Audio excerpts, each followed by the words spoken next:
Hello. Thank you so much. I'm Nick Thompson. I'm CEO of The Atlantic. It is my great pleasure to be here with Raj Shah. He is the president of the Rockefeller Foundation. He is doing all kinds of incredible work. He has been doing all kinds of incredible work. It's going to be very fun to talk with him. Hello, Raj. Hi, Nick. It's great to be with you.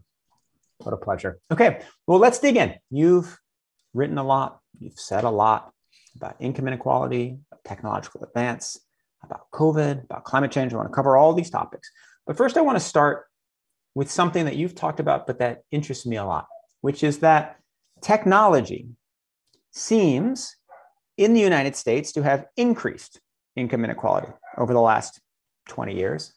But around the world, it has led to convergence, at least until recently, where poor countries got richer. Why is it that modernity and technology could have had one effect within the United States and a different effect when you look at the whole world? Well, Nick, you might have an answer to this too that I'd love to hear. But I think in general, as if we can all remember back to like college economics, basically the production possibilities frontier, what a society can produce in its economy, is defined by a really very few factors. At the end of the day, it's capital, labor, and a coefficient that represents innovation, which captures all the other elements of society that brings that capital and labor to production. And the most important component of that has often been considered to be technology. And so the convergence theory is pretty simple. It's that, if technology exists anywhere in the world, it ought to be able to diffuse and be accessible anywhere in the world because it doesn't have to be reinvented. It just has to be shared or transferred or acquired. And therefore, developing nations should be able to grow faster than rich ones, which has been true since World War II. And it's been the biggest reality that has lifted up billions of people who are otherwise and were otherwise quite resource poor after World War II and moved them into a global middle class. In wealthier countries that are at the frontier, I guess you never really know what the distributive consequence of technology and innovation is going to be. Certainly in this most recent era, you and I and others have talked about how artificial intelligence, for example, has some properties that people believe will concentrate wealth in fewer systems. And it's certainly been the case if you look at just the large technology companies that have amassed, $1 trillion+ valuations, that in total, relative to market size, their employment base is a small fraction of what, say, the employment base of the American auto industry in the mid-'60s would have been, when they accounted for that large share of our overall economy. So, a fewer, more hyper-productive, technologically enabled people and systems generate more value today and in wealthier economies. And that's probably why we see the rise in inequality in the American economy for sure. That makes a lot of sense. Let's stick on the international convergence element of this, which is something you've written and talked a lot about. You've noted that convergence, which you just described, technology trickling down to poorer countries growing faster than richer countries, broke with COVID. Explain the evidence supporting that and explain why. Well, the biggest evidence, I think, is that if you just look at growth rates around the world, up until COVID, we saw convergence. And that convergence did, in fact, it created such positive momentum that just a few years ago, we all set the goals of the Sustainable Development Goals around zero poverty, zero hunger. And zero is never really fully zero. It was always a small fraction of what it used to be. But it was still pretty ambitious on behalf of lifting people out of poverty and suffering and hunger. Now we look at the COVID consequence of COVID. And what COVID really did was it exacerbated the inequities that existed. Wealthy countries were able to put 20% or more of their GDP into stimulus actions that lifted up and buoyed their economies. Developing countries put about 3% of their GDP into such stimulus actions. The stimulus actions probably resulted in some inflation and therefore now a push aggressively to increase interest rates. Those interest rates will, while they'll increase by a few points in richer countries, they're going to increase by a multiple of that in developing nations. And so the poorest countries this year have to pay out more than $300 billion in net outflows on interest debt, and are borrowing now at 9, 10, 11, 12%. Which is just absolutely crippling their ability to invest in any further recovery. And on top of that, in wealthy countries, you've had about 2/3 of the populations vaccinated from COVID-19 and kind of moving beyond COVID as a crippling crisis. And in much of the developing world, the rate is 15 to 20%. And so you still have a lingering but consequential pandemic in many parts of the world that has real economic consequences. So all of those reasons have caused what so many experts have called a great divergence that I think will really define the next several years and is quickly unwinding the progress we made on hunger, on poverty, on health, on human uplift around the world. So if I were to give you two choices, you can choose only one of the two. And you can either have $1 trillion to build up infrastructure in the countries that have fallen behind and help close the gap of what's happened in the last 2.5 years. You can have $1 trillion to run a vaccine campaign to get vaccination rates in the developing world up to 66%. Which do you choose? Well, if those are the only two choices, I choose the first. And the reason is, I think if you look at what the 70% goal for vaccination in developing countries was set before a number of things happened. Today, we have treatments that are more effective. We have testing that's more readily available and cheaper. And we have seen very high seroprevalence of antibodies in populations.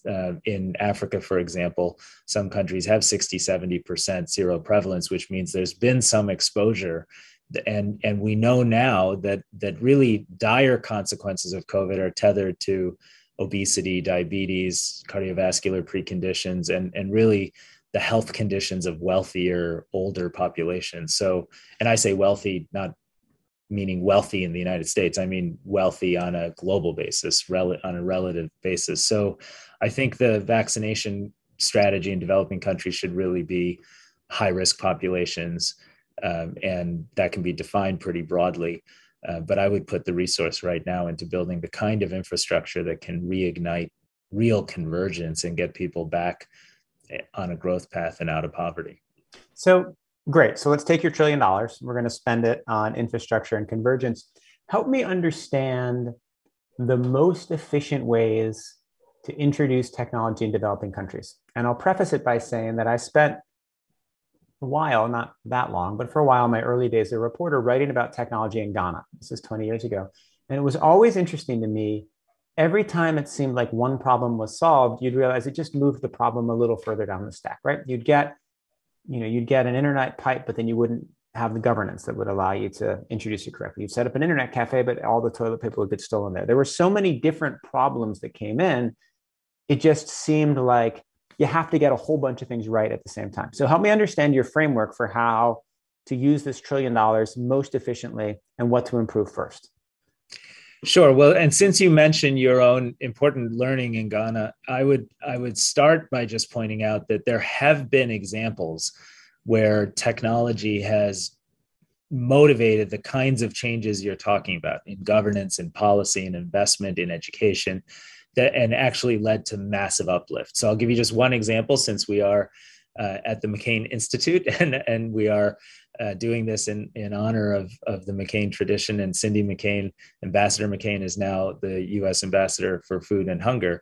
But the Green Revolution in the 60s, 70s, and 80s was one of the best examples of breakthrough new technology. In that case, improved wheat, rice, and corn or maize varieties that took off around the world and moved probably 800 million people, maybe 1 billion people off the brink of hunger and starvation in South Asia, in East Asia, in Latin America, and in other parts of the world. And so it can be the case that technologies that have core applicability to a society that are vulnerable can rapidly, in a matter of, in that case, a couple of decades, really transform the face of hunger, population growth, child mortality, girls' education, et cetera. So that's one positive story.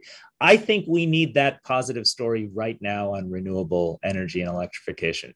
I think in the same way that in the late 60s, we looked around the world and felt, hey, there are potentially hundreds of millions of people that are going to starve to death. And Malthus was writing, a treatise on thinking about population and overpopulation on the planet. In that same context, we look today at a world that absolutely has to get energy and electricity to its people in order for them to be at all productive. And that is true whether you are using a sewing machine, a rice huller, or digital equipment as part of a global digital economy. You need power. And roughly half the world, 3.6 billion people, live under the modern energy minimum of 1,000 kilowatt hours of power consumption per year. Another a billion people within that live at around 150 kilowatt hours per consumption per capita per year. That's a light bulb and a small appliance in your home. That is zero productive power in your workplace. And as long as you're trapped in that kind of a situation, you're going to be very, very poor. That's just the reality. And so we've now seen breakthrough technologies in battery storage and solar and wind and hydro that and in coming in nuclear that could actually unlock an energy revolution for the world's poorest and most developing nations.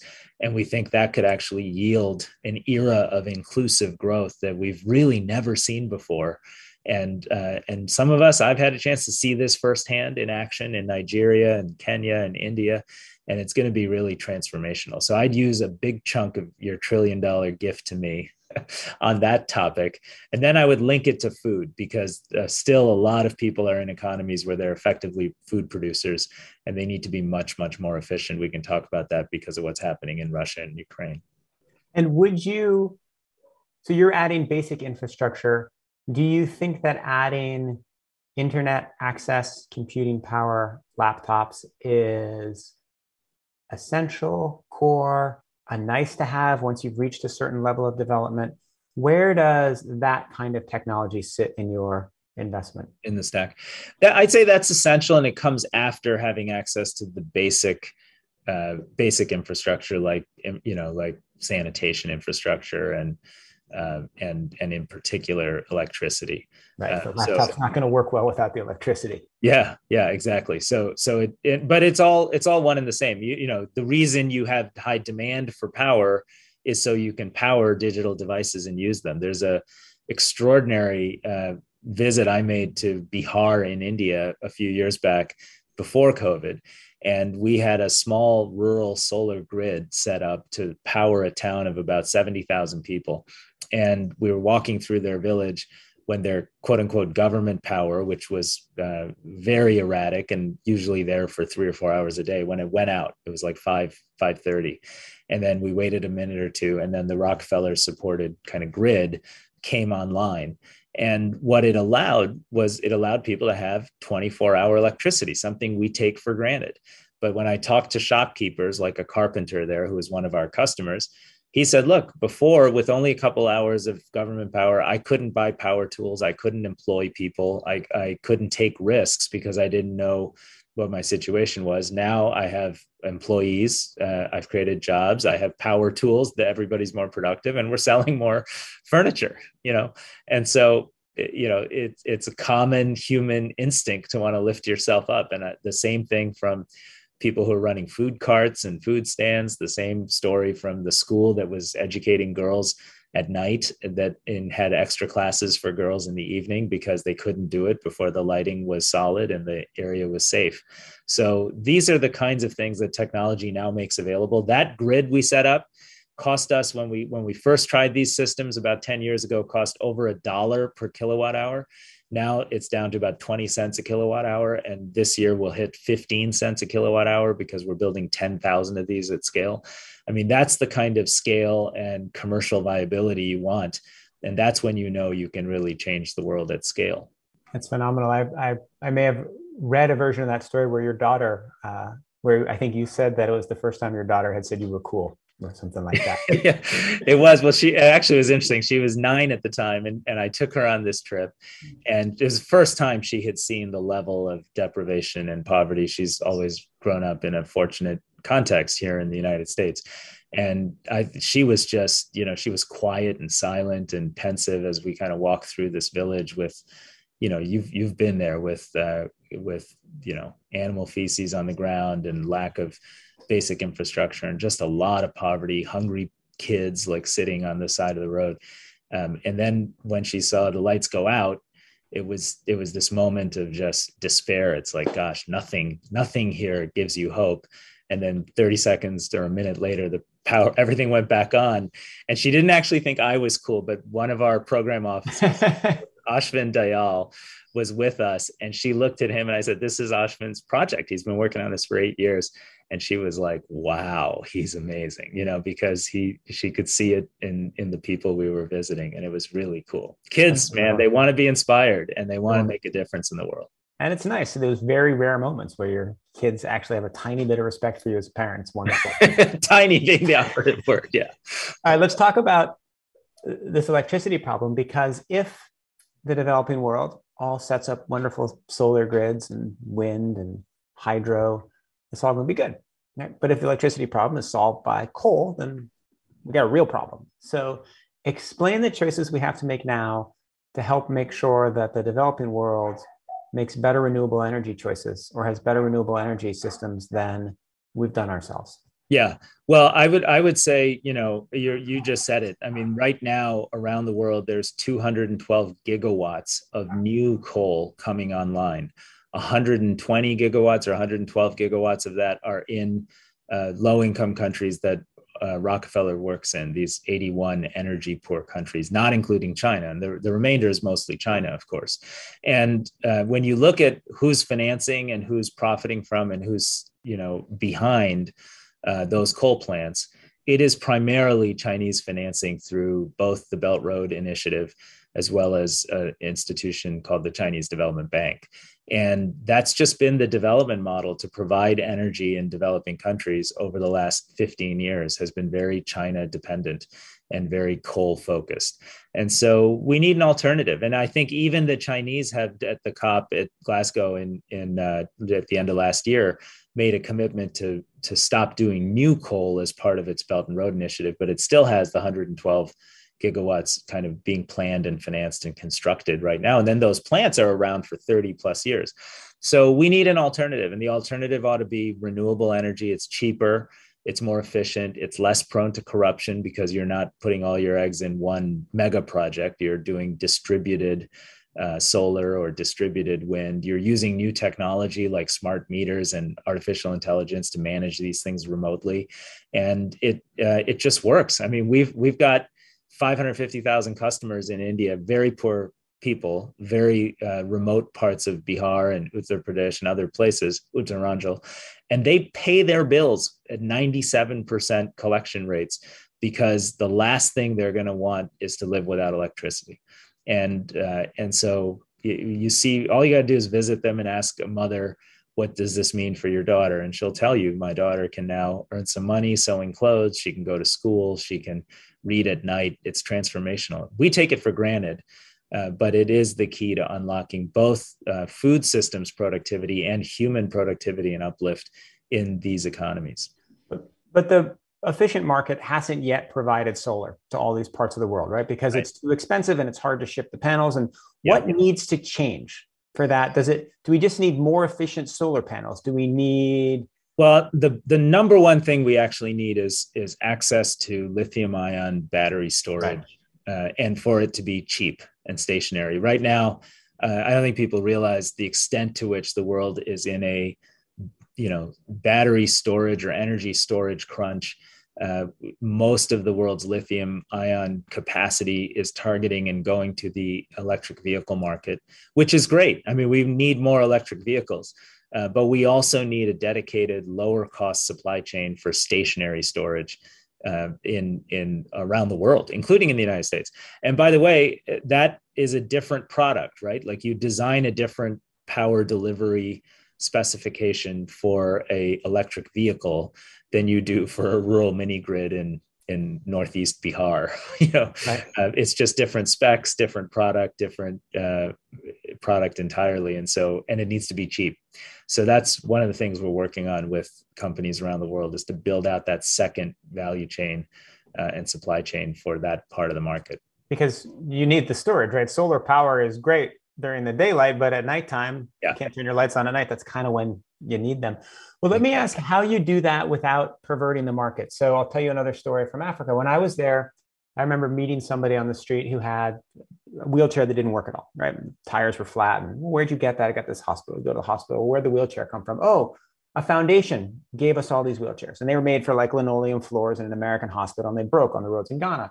Then you go and ask the Ghanaian wheelchair developers, and they're like, oh, yeah, our market dried up. We can't build the wheelchairs anymore because it got flooded. So basically, foundation comes in, good intentions, destroys the wheelchair market where they're building the thick-wheeled wheelchairs that work in the Ghanaian streets. And that story always struck with me. How do you not have that equivalent? How do you not drive out the clean power companies in Bihar or wherever you are? Well, you're exactly right. This has to be commercial over time and not charity. Now, the Rockefeller Foundation, the IKEA Foundation, and the Bezos Earth Fund have each contributed $500 million. So that's $1.5 billion in grant resources to kickstart this process. We've then raised another $10 billion or so from multilateral development banks like the World Bank and from development finance institutions like the US Development Finance Corporation, because those commitments will help stretch our money and allow for investments in these platforms. What we've seen is it's not that these things are necessarily totally commercially viable on day one. They require some subsidy to build out the infrastructure, particularly in difficult to reach places. They do require some ongoing willingness for investors to take, stable but moderated returns.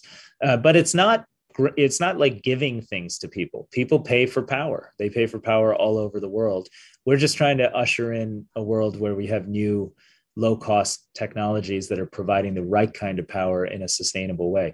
And by the way, what we're up against is a 100-year, maybe 50-year history of countries massively subsidizing fossil fuel-based energy. I mean, right now, what's the alternative in these places? We work in Egypt. The alternative is solar, is diesel generators. Yep. Is basically diesel and coal. And so heavy fuel oil or coal are the alternatives. And those two things have been the biggest commitment of subsidies from public governments around the developing world for decades. So it's not that this is a level playing field, right? And you're up against a massively subsidized system that also happens to be fairly corrupt. And we have to introduce a new way of doing things, which is why you do need some real commitment of grant resources or risk-taking money yep. up front. But once we get this going, you'll see tens of billions. Our goal is to raise $100 billion of commercial and sustainable capital coming into this sector. So your role is to fill the gap, help people be able to take more risks, help entrepreneurs be able to take more risks, make the market more competitive because the subsidy is given to the bad stuff. That all makes sense. Let me ask you about food. We talked about Ambassador McCain, we talked about food security, we talked about the Green Revolution.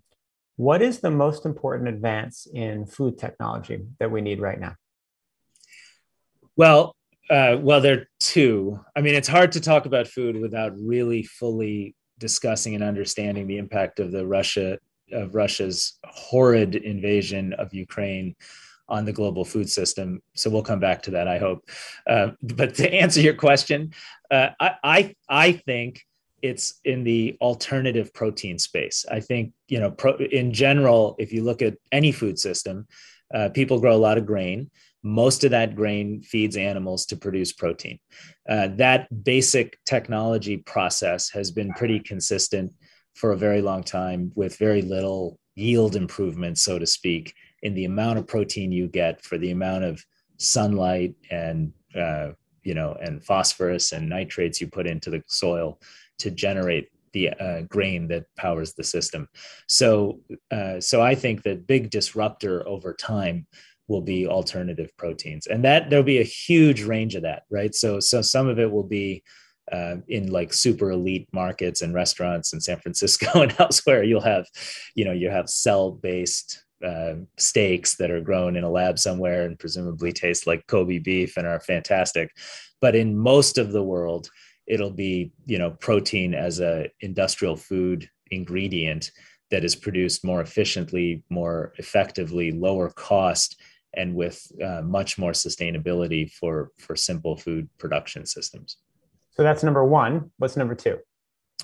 Number two is probably drought tolerant, water efficient, and heat tolerant grain crops across the board. I think in general, the climate is changing. It is changing most acutely for farmers and food producers in the most vulnerable parts of the world. And, you know, Senator Inhofe and I together a number of years ago visited a site that he had done a tremendous amount of work to support over the years in Ethiopia, Project Mercy. And you would talk to some of the farmers there, and they would all tell you about how it was getting hotter and drier every year, and the seeds they were using were, you know, yielding less because of it. So you just need better adaptive inputs for farmers to be able to withstand what is already happening and putting a lot of downward pressure on their ability to produce food. That makes a lot of sense and a good thing to work on. Well, you mentioned Russia and Ukraine, right? Clearly, it's had a huge impact on wheat prices around the world. Explain how much harder is this going to make food insecurity for the world if this war continues for a long period, which it seems it might. In fact, because Ukraine is doing so well at the moment, it may continue the war quite a bit longer.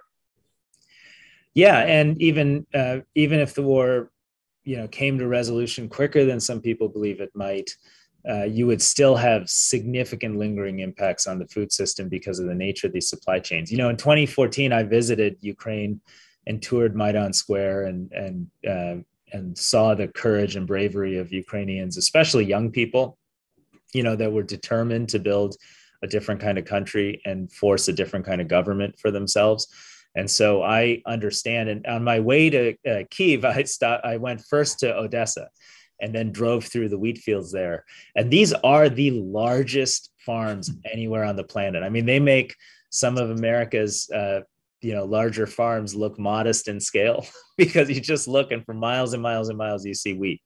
And so the Odessa port and the scale of it gives you a sense of just what we're talking about, why it's so important.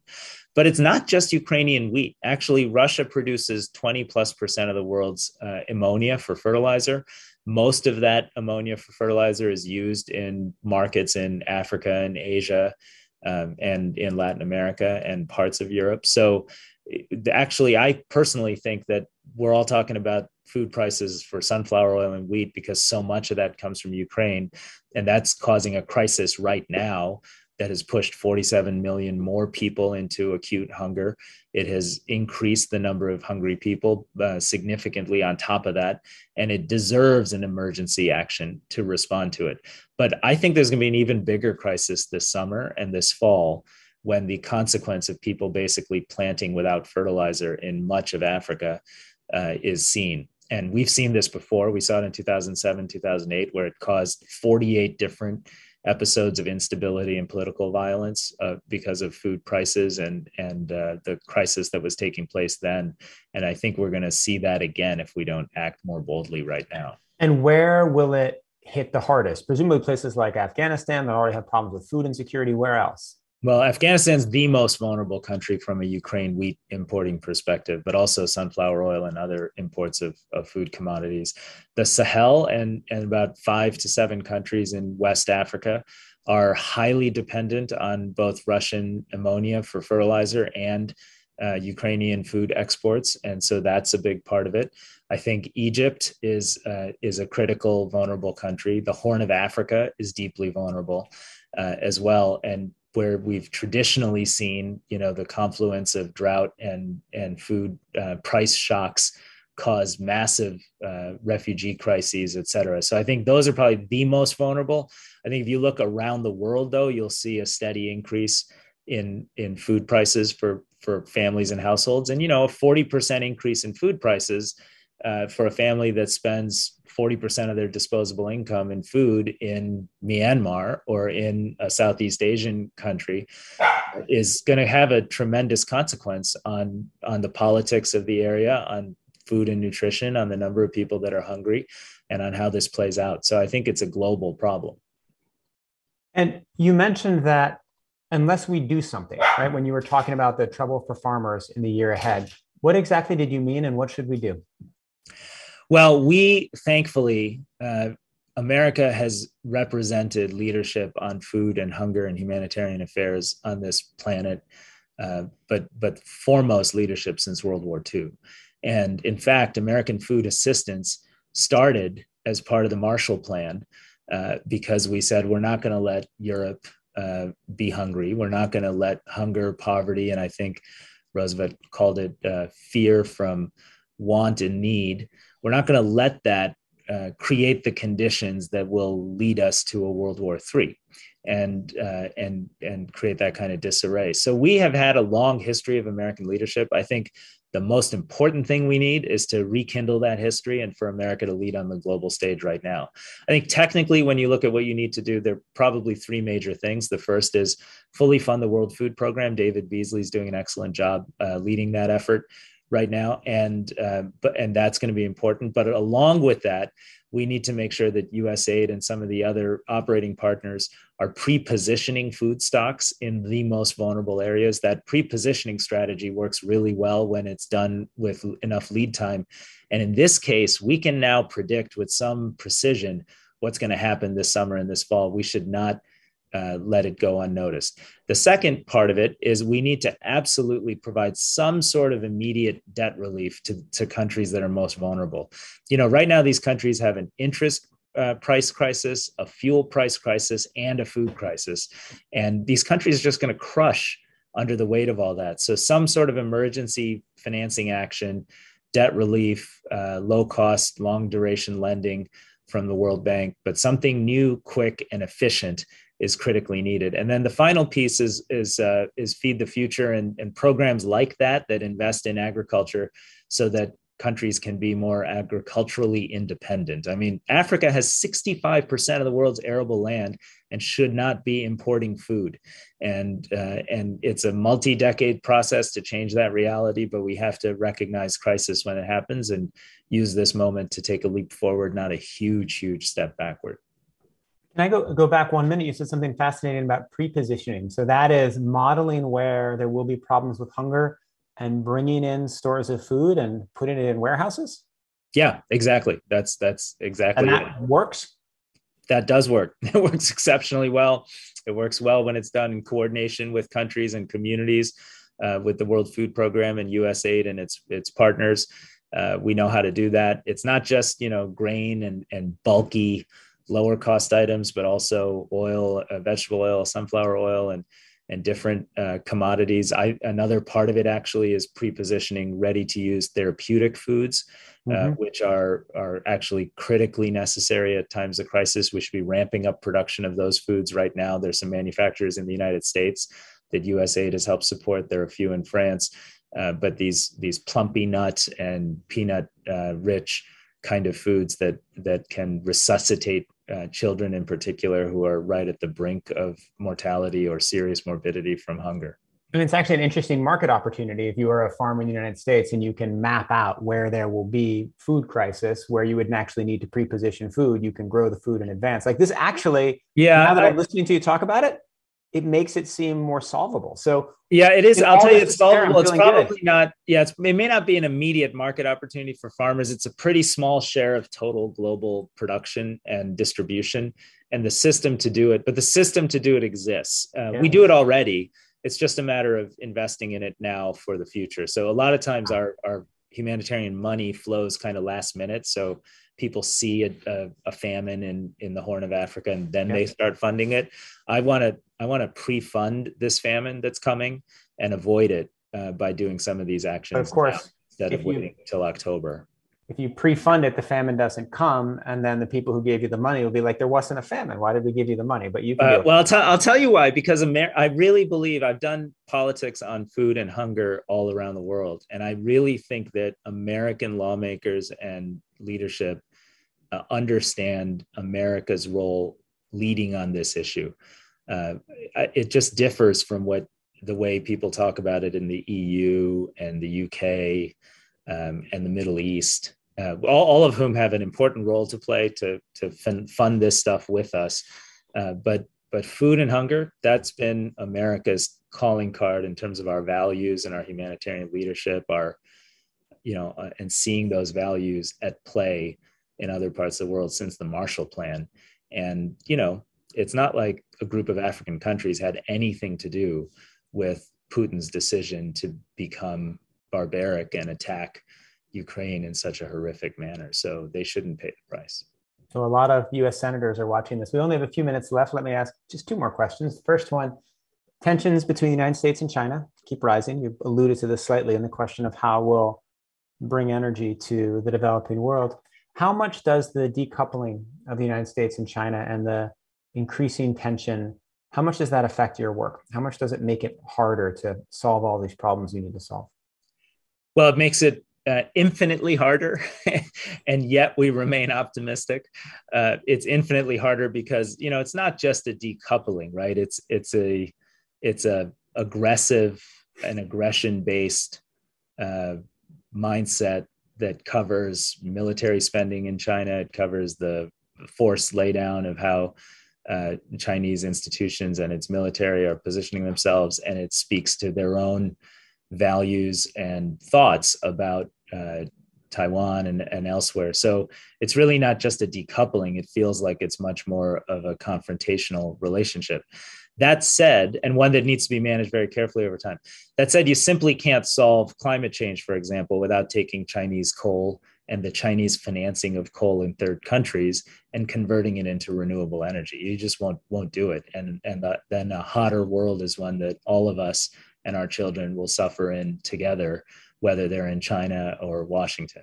And so the same is, I think, true for the pandemic. I mean, you can't actually, they have vaccinated at large scale with a very ineffective vaccine, thus making themselves a reservoir for viral replication and new variants.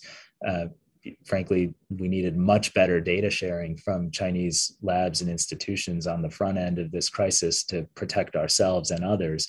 And that doesn't exist today. So you're not going to solve the big global threats and problems we face without meaningful cooperation between the West and China.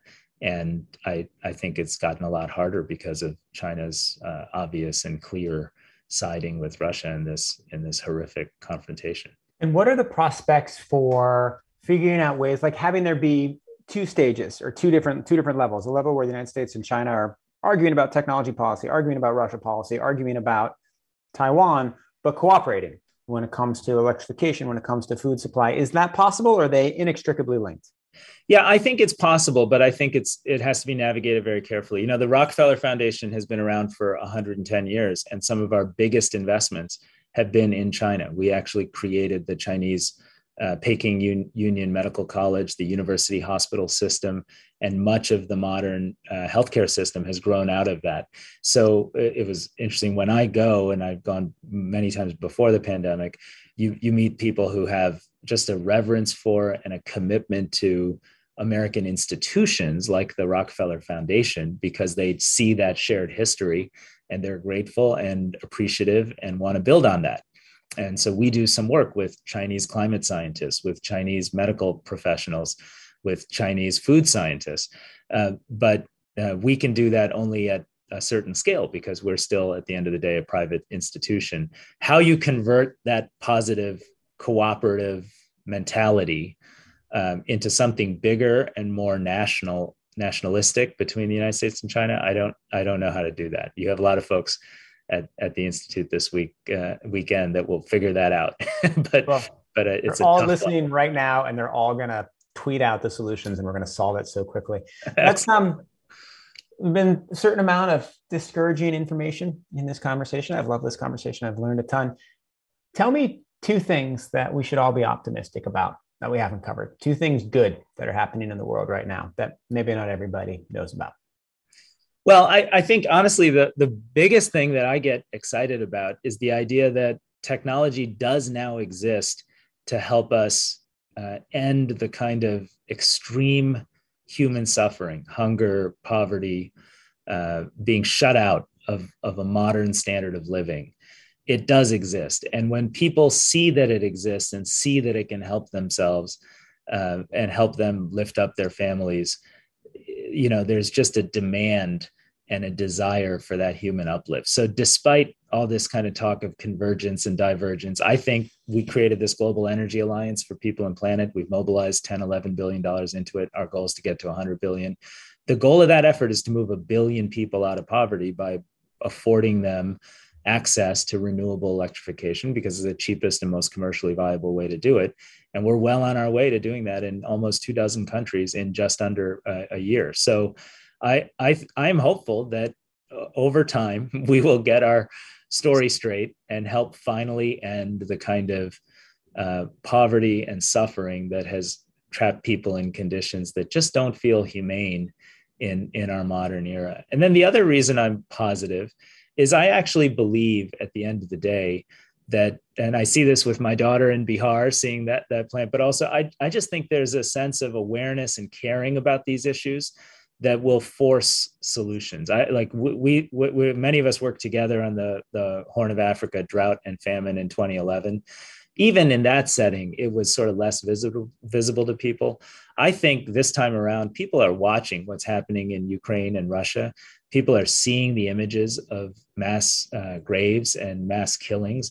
People are learning slowly about the consequences this is having all around the world. And I think now food security is becoming and energy security a global issue tied to our national security and tied to that conflict. And so people will care about it, and then we'll be able to do more. So those are two reasons why I'm hopeful. That's a good way to end it. People care more. The technology exists. These problems can be solved. Raj Shah, it was a great pleasure to talk with you. I learned a ton. I feel optimistic. Fabulous conversation. Thanks for spending the time. Nick, thank you. I always learn a lot when I get to talk to you. So thank you so much. Thank you.